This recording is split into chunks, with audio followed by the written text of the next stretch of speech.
이재명 대통령이 임대사업자에 대한 세제 혜택 문제를 지적하며 임대사업자 제도 개편 가능성을 시사했습니다. 등록 임대주택이 줄면 전월세 가격이 오히려 상승할 거란 우려의 목소리도 나오고 있는데요. 부동산 이야기 권대중 한성대 석좌 교수와 함께 나눠봅니다. 안녕하십니까? 안녕하세요. 자, 이재명 대통령이 이번에는 임대사업자를 겨냥한 메시지를 내고 있습니다. 네. 그러니까 임대사업자의 혜택을 줄이면 그 매물이 이제 현장에 나오면서 부동산 가격이 좀 안정화될 거다 이런 논리인데 효과가 있을 거라고 보십니까? 저는 단기적으로 일시적인 효과는 있을 수 있지만 중장기적으로는 그 효과는 반감되거나 없어질 수도 있습니다. 그 이유는 이제 다주택자가 모두 다 주택을 매도하려고 내어놓지는 않을 거거든요. 예. 일부 이제 그 주택을 많이 갖고 있는 사람들은 내놓을 수 있는데 그 내놓는 것이 이제 그 구매자인 매수자가 예. 집을 살 수 있는 여건, 환경 조건이 돼야 됩니다.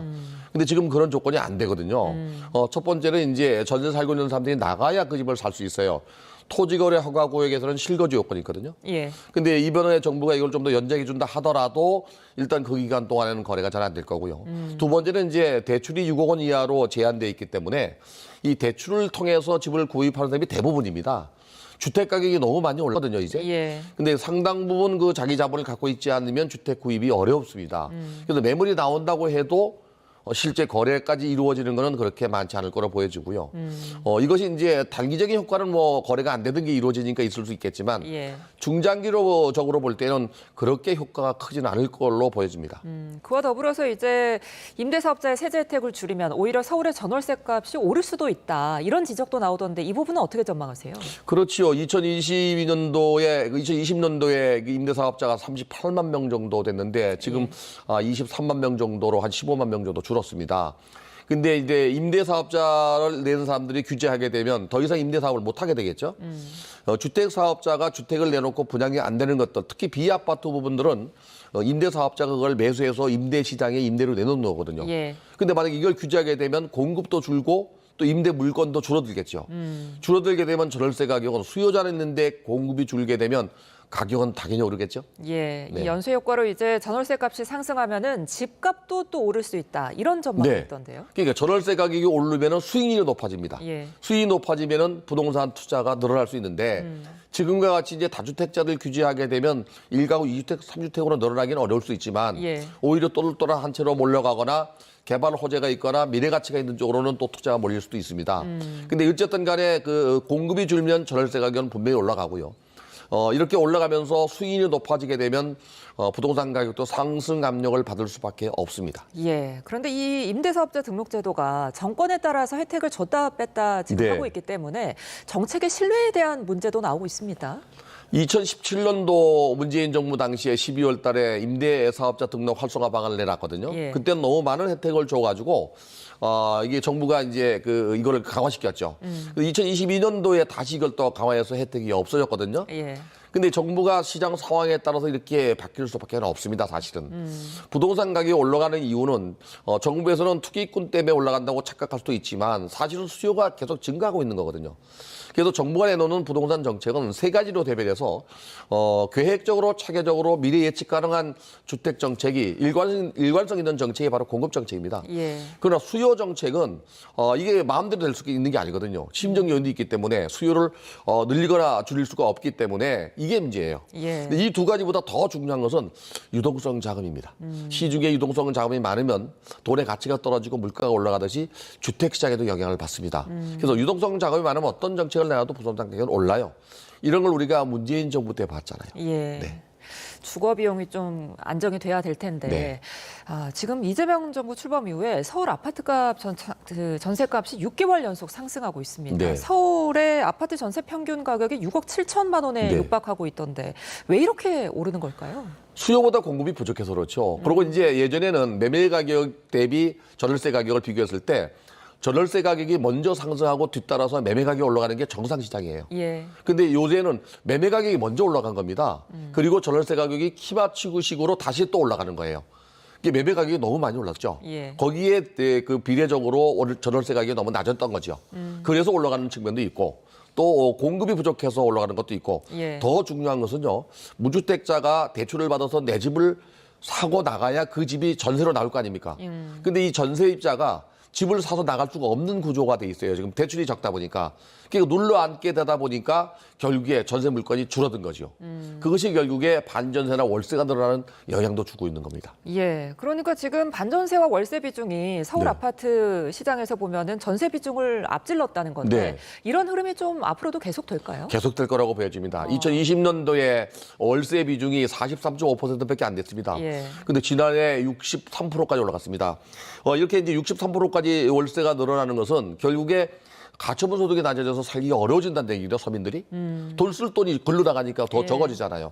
근데 이렇게 되는 이유는 전세 시장이 물량이 없다 보니까 또 가격이 올라가다 보니까 올려줄 돈을 반전세로 월세를 지급하는 게 늘어나요. 그러다 보니까 월세는 점점 늘어나는데 공급 물량이 줄게 되면 수요는 충분하게 있기 때문에 월세가 늘어나는 시장은 점점 커질 수밖에 없습니다. 예. 자, 어쨌거나 지금 이 대통령이 연일 다주택자에 대한 압박을 이어가고 있는데 서울 부동산 매물이 증가를 하고 있다고 합니다. 얼마나 늘어난 겁니까? 전반적으로 늘어나는 건 분명한데 예. 그게 구별로 다릅니다. 오히려 강남 서초 쪽에는 송파까지는 좀 늘었습니다. 예. 근데 노도강이라고 노원, 도봉, 강북구는 늘지 않았습니다. 근데 늘어나는 것만큼 거래가 이루어져야 되는데 예. 거래는 또 이루어지지 않고 있어요. 1월 23일 날 대통령께서 이제 다주택자를 규제하겠다고 발표한 이전에는 서울 강남 같은 경우가 7,855건 정도가 있었습니다. 근데 그 이후에 불과 2월 10일까지 일주일마다 한 2주일 정도에 8,400건 정도가 됐으니까 한 900건 늘어났죠? 예. 900건 정도 늘어났습니다. 늘어났는데 늘어난 것만큼 거래가 이루어져야 되는데 안 되는 거예요. 대출 기회도 있지만은 또 구매자가 준비가 안 된 거고 강남 서초 같은 경우는 뭐 또 역시 마찬가지로 가격이 너무 높은 것도 영향을 주고 있다고 봐야 됩니다. 예. 그리고 노도강 같은 경우는 매물이 나오는 것보다도 오히려 가격이 상승 압력을 받고 있어요. 대출이 되니까 오히려 거래 건수는 더 많이 늘어나고 있습니다. 그래서 토지거래 허가 건수를 보면은요, 노원구 같은 경우는 지금 그 대통령이 발표한 1월 23일 이전에 예. 624건이었는데 648건으로 늘었어요. 그리고 강남이나 서초는 오히려 줄었습니다. 그러니까 살 여력이 적다는 얘기죠. 그러니까 아무래도 매물이 많이 나오면 가격이 떨어질 것 같은데 네. 이런 게 좀 적용이 안 되는 겁니다. 지금 급매 물건들은 뭐 급급매 해갖고 나온 물건들은 몇 천에서 몇 억까지 떨어지고 있습니다. 예. 심지어 강남 압구정동 같은 경우는 뭐 15까지도 낮춰서 내놓은 물건이 있다고 그러니까. 예. 근데 이게 물량이 많아지거나 또는 정부의 압박 때문에 보유세가 올라간다는 그 예측 때문에 다주택자들이 급하게 내놓는 물건들은 작은 평수들, 또 중소형 평수들이나 가격이 낮은 것들은 뭐 몇 천에서 또 그 고가 아파트 같은 경우는 몇 억까지도 낮춰서 내놓고 있는 것 같습니다. 향후 부동산 가격 흐름은 어떻게 전망하세요? 저는 제가 볼 때 지금 정부에서 계속적으로 압박하고 있기 때문에 예. 이 매물들이 나오게 되면 일시적으로 가격은 내려갈 거라고 보여집니다. 예. 그러면서 정부가 이제 주택 공급 효과를 노리는 것도 있지만은 또 한 가지는 이제 신도시나 또는 새로운 택지 개발 지역에서 분양을 한다 그러면 이렇게 안정된 시장이 좀 지속될 가능성이 있습니다. 하지만은 이제 이게 어디까지 갈 건지는 물건 나오는 거에 따라 다르고 6.3 선거 이후에 그 정부가 세제와 관련해서 어떤 정책을 내놓느냐에 따라서 또 크게 달라질 수도 있습니다. 예, 끝으로 다주택자 양도세 중과 유예제도 보완 대책도 좀 살펴보겠습니다. 구윤철 부총리가 5월 9일까지 계약한 경우에 네. 강남 3구 그리고 용산구의 잔금 등기 기간을 4개월 내로 이제 하는 방안을 검토 중이라고 밝혔거든요. 효과가 좀 있겠습니까? 급매물은 뭐 효과가 있을 거라고 보여집니다. 그 이유는 이제 매각 계약을 하게 되면은 6개월에서 2개월 내에 임차인에게 집을 비워달라고 통보해야 되거든요. 예. 그리고 그 임차인이 집을 구해서 나가는 기간이 한두 달 만에 못 나가잖아요. 그러다 보니까 4개월 정도 여유를 준 거고 또 강남 3구하고 용산구가 아닌 지역은 6개월까지 여유를 준다 그래요. 예. 그리고 2년 내에 입주할 수 있도록. 그러니까 무슨 얘기냐면 계약갱신 청구를 사용하거나 현재 임차인이 살고 있는 경우는 그 기간까지 살게 하는 거죠. 이게 일시에 만약에 내보내게 되면 수요가 증가해서 전월세 가격이 또 올라갈 수 있거든요. 그래서 예. 정부가 아마 고륙지책으로 이렇게 내놓은 거 아닌가. 이렇게 돼서 만약에 기간을 늘려주면 그나마도 지금 5월 10일부터 적용하는 양도세 중과세가 좀 이연되고 완화되기 때문에 거래는 좀 늘어날 가능성은 있습니다. 예. 자, 그리고 이 부분도 좀 흥미롭습니다. 이재명 정부 첫 부동산 정책에 나온 627 정책. 네. 이 이후에 이제 6개월 동안 2조 원이 넘는 주식과 채권 매각 대금이 서울 주택매매 자금으로 이동했다고 하는데 이런 부분이 최근 집값 상승의 요인 중 하나가 됐을까요? 그것도 영향을 미쳤다고 봐야 됩니다. 지금 그 대통령께서 그 취임하고 나서 6월 달에 코스피가 2,600선 정도 있었거든요. 예. 이게 지금 5,300까지 올라갔잖아요. 오늘도 막 올라가고 있더라고요. 예. 이렇게 코스피가 올라가는 그 상승률이 너무 단기간에 올라간 겁니다. 이게 2년, 3년, 4년 동안 단계적으로 올라가야 되는데 너무 빨리 올라가다 보니까 정부에서는 아마도 이 코스피에서 돈을 버는 사람들이 이거를 매도하고 부동산 시장으로 들어오는 걸 막기 위해서 이렇게 강하게 또 부동산을 규제하는지도 모릅니다. 근데 이렇게 들어온 돈이 2조가 넘는다고 합니다. 예. 그 2조가 온 사람들은 대부분 고가 아파트로 이동했을 거라고 보여집니다. 그 주식을 하는 사람들이 대부분 돈 있는 사람들이 또 많이 하거든요. 예. 그래서 이게 부동산 시장의 가격 상승 요인도 분명히 작용했다고 봅니다. 알겠습니다. 오늘 말씀 여기까지 듣겠습니다. 지금까지 권대중 한성대 석좌 교수와 함께했습니다. 고맙습니다. 네, 감사합니다.